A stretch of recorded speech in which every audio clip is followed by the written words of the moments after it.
gawin mo ito sa iyong live para safe ka sa mga violation.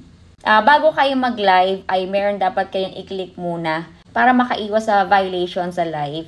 Ay maganda guys, meron muna kayong iset, no, na ituturo ko sa inyo ngayon para bago kayo mag-live ay safe kayo sa mga comments. Kasi guys, syempre, kapag nagla-live tayo ay hindi naman lahat ng pumapasok dyan or mga nanonood ay okay. Meron talagang minsan na nagtitrip or meron mga gustong sabihin lang na hindi maganda. Guys, click nyo lang yung live.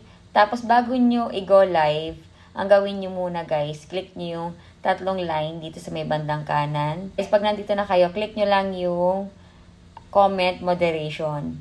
Punta kayo dyan. Tapos guys, punta kayo sa moderation tools. Click nyo yung profanity filter.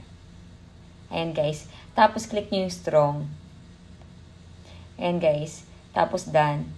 So, ganun lang kadali guys. Tapos pwede na kayong mag-live. Click nyo na yung go live. Kasi guys, kapag binili nyo yung strong dun sa profanity filter, ay yun nga, mabablock yung mga offensive words na sasabihin sa mga comment at yung mga hindi magagandang salita. Yan, ma-filter yung mga ganong salita na hindi dapat sa comment section nyo.